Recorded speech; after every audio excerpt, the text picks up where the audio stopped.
Hello friends, welcome to the illegal hacker 7। तो दोस्तों, बहुत ही ज़्यादा दिन हो गए और यूट्यूब पे वीडियो इसके नहीं आ रहे रिवर्स इंजीनियरिंग के।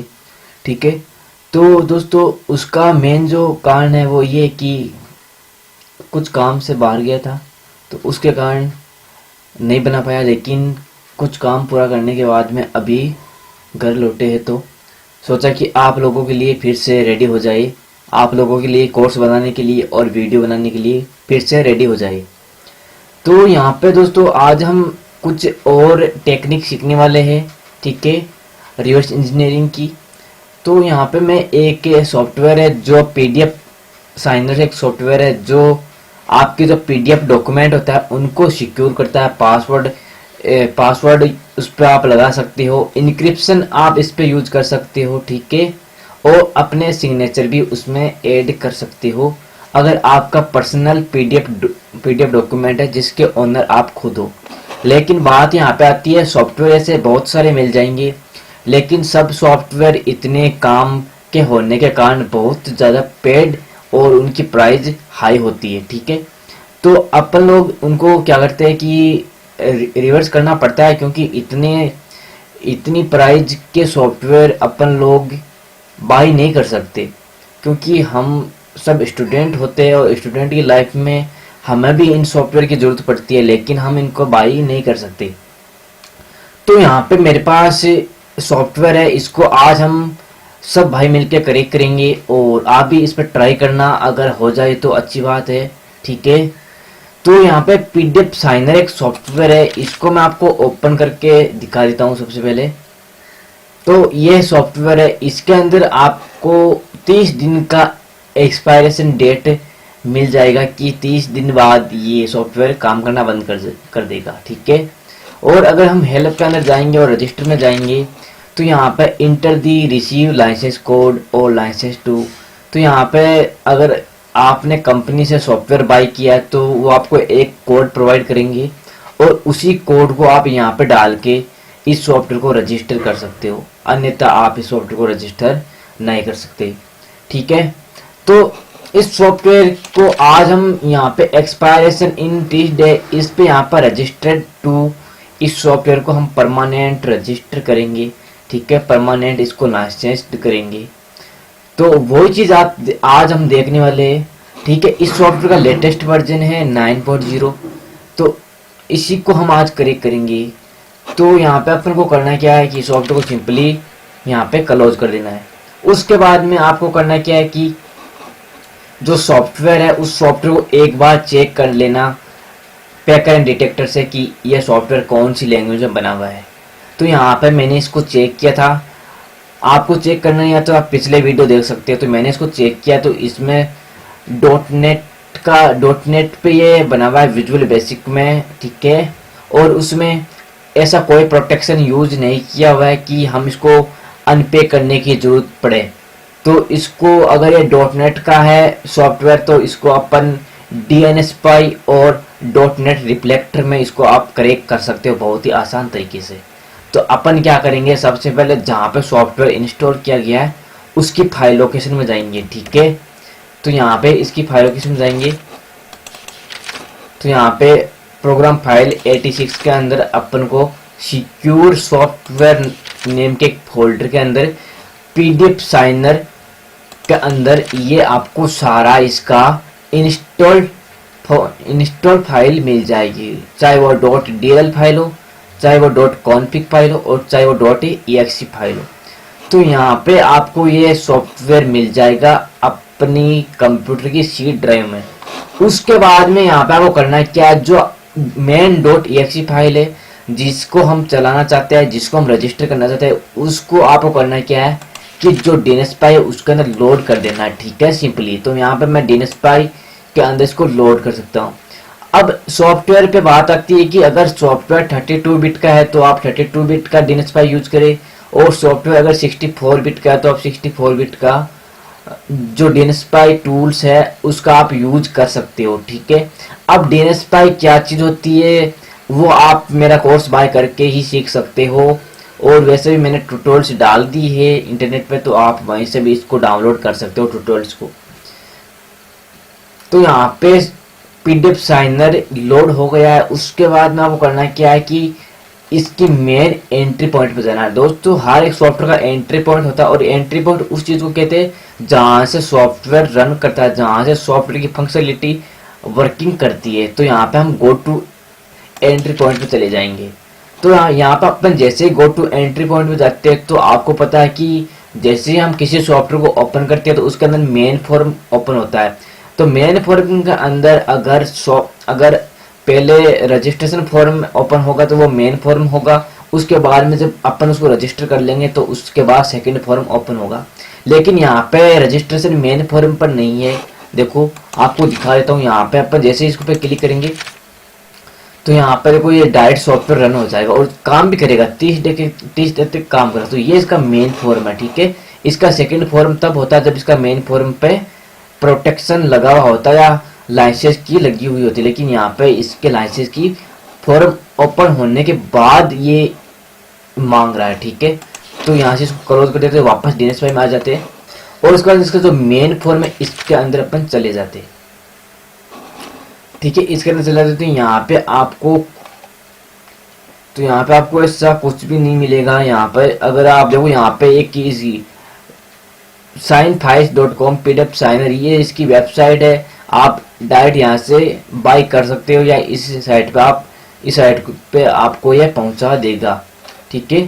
चेक रजिस्ट्रेशन, देखो यहाँ पे चेक रजिस्ट्रेशन, ये चीज यहाँ पे मेन काम आएगी। तो यहाँ पे पीडीएफ साइन रजिस्टर्ड टू और पीडीएफ साइन रजिस्टर्ड वर्जन। तो हमें अपने सॉफ्टवेयर का रजिस्ट्रेशन वर्जन वो चीज यहाँ पे अपन को करना है, वो चीज यहाँ पे फिक्स करनी है, ठीक है। उसके बाद में यहाँ पर देखो उसका यहाँ पे पीडीएफ साइनर एक्सपायर इन, तो यहाँ पे एक्सपायरेशन डेट भी दी गई है कि ये कितने दिन के बाद ये एक्सपायर हो जाएगा। उसके बाद में सॉफ्टवेयर काम करना बंद कर देगा, ठीक है। तो वो चीज भी यहाँ पे अपन को मिल रही है। अगर आप चाहो तो इसको 30 दिन का होता है, उसको आप 1 साल तक चला सकते हो। कैसे? वो आप रिवर्स करके, ठीक है। आप रिवर्स करके इसको कम से कम 1 साल तक चला सकते हो। और मैं वो भी बताऊंगा कि आप इसका जो 30 दिन का ट्रायल है उसको आप कैसे 1 साल तक का कर सकते हो। तो अपन को करना है क्या, यहाँ पे अपन मेन फॉर्म है, उसके बाद यहाँ पे देखो आपको दिखेगा फॉर्म रजिस्ट्रेशन, इस पे क्लिक करना है, ठीक है। इस पे क्लिक करने के बाद यहाँ पे आपको मिलेगा फॉर्म रजिस्ट्रेशन। तो यहाँ पे अपन को एक ऐसी स्ट्रिंग सर्च करनी है जिसमें हमें ऐसा बताया कि रजिस्ट्रेड टू, ठीक है, रजिस्ट्रेड टू। अब मैं दोस्तों इतना फास्ट क्यों बता रहा हूँ, क्योंकि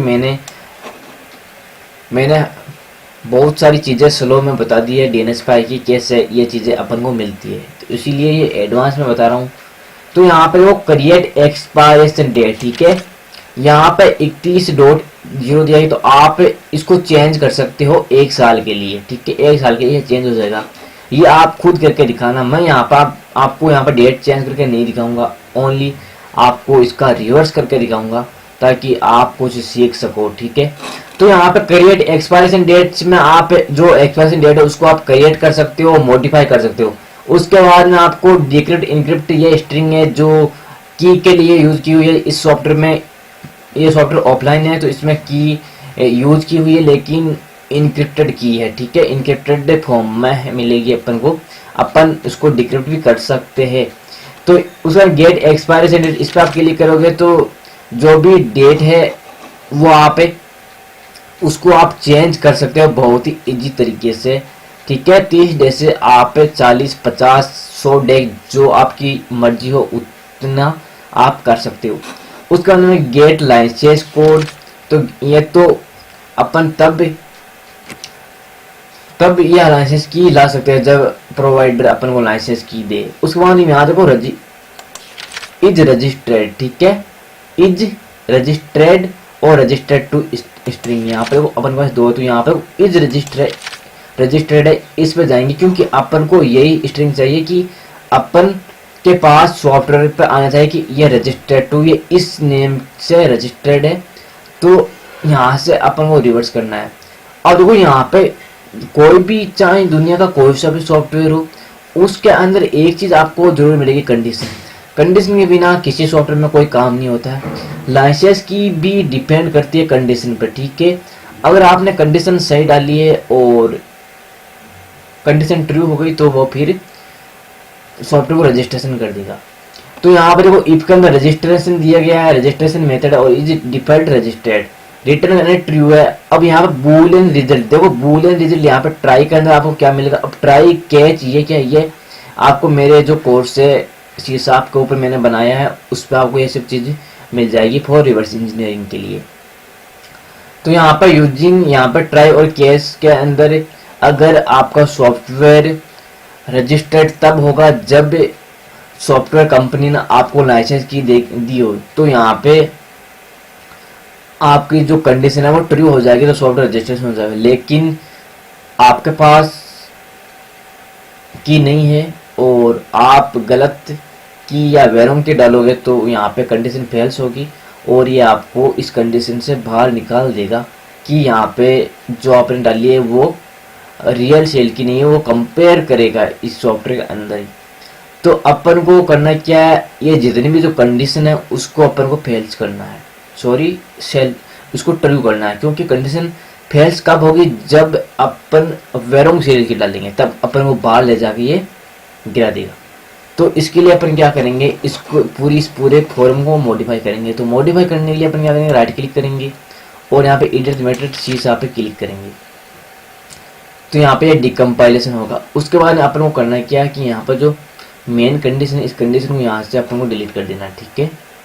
यहाँ पर जो मेन कंडीशन है, कंडीशन को यहाँ से डिलीट कर देना है, ठीक है। मैंने यहाँ से इसको डिलीट कर दिया और उसके बाद में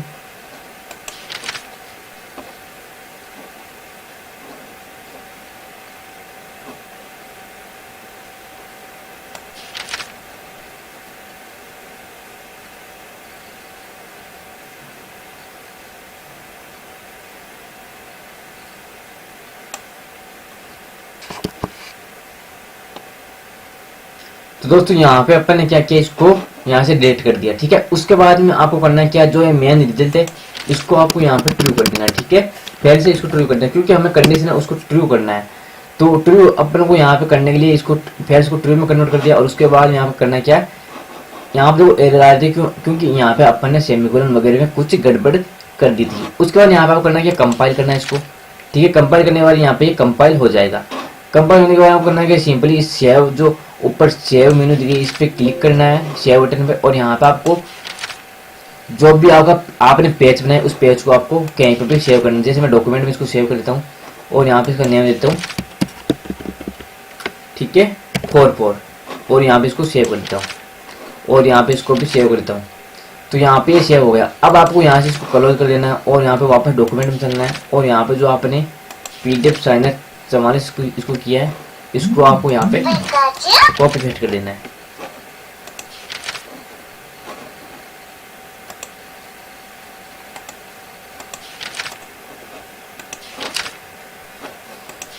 तो यहाँ पे अपन ने क्या किया, सिंपली जो पेज फाइल थी उसको यहाँ पे अपन ने कॉपी पेस्ट कर दिया। उसके बाद अब इस जो पेज फाइल अपन ने बनाई है उसको अपन कॉपी करके देखते हैं, इसको अपन स्टार्ट करके देखते हैं कि ये वर्किंग करता है कि नहीं।